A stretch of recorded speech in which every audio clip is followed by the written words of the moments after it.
दोस्तों, एक गांव में रामू चाचा नाम के एक बहुत ही सज्जन और नेक किसान रहते थे। वो बहुत ही गरीब थे। उनके पास दो गाय थी। उस गाय से मिलने वाले दूध से वो योगर्ट यानी कि दही बनाते थे और उसे बाजार में बेचकर अपने छोटे से परिवार का वो गुजारा करते थे। उनके ही गांव में एक मोहन शेठ नाम के एक व्यापारी रहते थे। एक दिन वो रामू चाचा को बोलते हैं कि चाचा, एक काम करो, कल से मुझे मेरे घर में दही की जरूरत है, तो तुम मुझे कल से हर दिन 1 किलो दही यानी कि योगर्ट लाके दो और उसके बदले में मैं तुम्हें हर दिन प्रतिदिन 1 किलो के चावल दूंगा, ताकि तुम्हें भी बाजार में इधर उधर योगर्ट बेचने के लिए भटकना नहीं होगा। इस पे रामू चाचा हाँ बोलते हैं। मोहन शेठ से वो खुशी से सहमत होते हैं।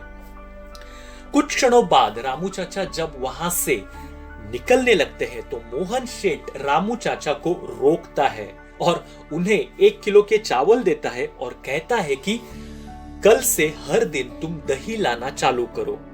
रामू चाचा खुशी से घर जाते हैं और अगले दिन से वो मोहन शेठ के वहां 1 किलो दही देने का काम चालू करते हैं और हर दिन मोहन शेठ रामू चाचा को 1 किलो चावल देते थे। ऐसे लगातार 2 हफ्ते चला तो एक दिन अचानक से मोहन शेठ के मन में रामू चाचा ने दिए हुए 1 किलो योगर्ट का वजन करके देखने का विचार आता है। क्या सच में रामू चाचा मुझे 1 किलो दही दे रहा है या नहीं? तो वो उसके दुकान के तराजू पे दही का वजन करता है, लेकिन दुर्भाग्यवश वो दही वजन में कम आता है। मोहन शेठ हैरान होता है। वो रामू चाचा के ऊपर गुस्सा होता है और रामू चाचा को गांव के सरपंच के पास लेकर जाता है। गांव के सरपंच के पास जाने के बाद मोहन शेठ सरपंच को सब कुछ जो कुछ भी हुआ था वो सच सच बता देता है। सरपंच वो सब सुनने के बाद वो रामू चाचा से पूछते हैं कि क्या ये सही है? क्या तुम मोहन शेठ को वजन में कम दही देते थे? क्या तुम्हें अपने सफाई में कुछ कहना है या फिर तुम्हें ये गुनाह कबूल है? तो उसके पश्चात रामू चाचा सरपंच से बोलने लगते हैं कि ये बात सही है कि हम एक दूसरे को 1 किलो दही और 1 किलो चावल देते थे, लेकिन मुझे माफ करो, मैं एक बहुत ही गरीब किसान हूं। मैं घर में जो गाय के दूध से दही बनता था वो 1 किलो मापने के लिए वजन नहीं था, तो 1 किलो का प्रमाण मेरे पास नहीं था। तो मैं मोहन शेठ जो मुझे 1 किलो चावल देते थे उसी प्रमाण में, उसी वस्तुमान में मैं मोहन शेठ को दही देता था, ये समझकर कि मोहन शेठ मुझे सही प्रमाण में 1 किलो चावल दे रहे हैं। तो अगर इसमें सबसे पहले गलती किसकी होगी तो वो मोहन शेठ की है। अगर वो मुझे सही प्रमाण में 1 किलो के चावल देते तो उन्हें भी सही प्रमाण में 1 किलो दही मिलता था।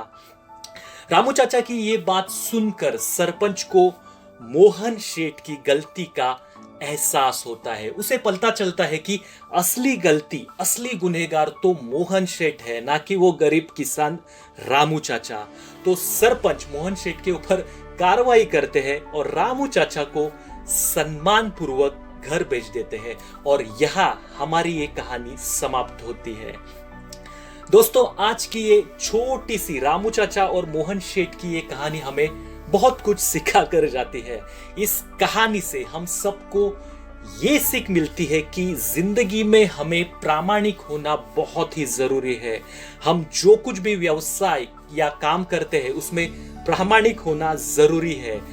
वर्तमान में हम जो कुछ भी भले बुरे काम करते हैं तो उसका रिजल्ट भी हमें उसी प्रमाण में आने वाले समय में जरूर मिलता है। हमारे कर्मों का फल हमें एक ना एक दिन जरूर मिलता है।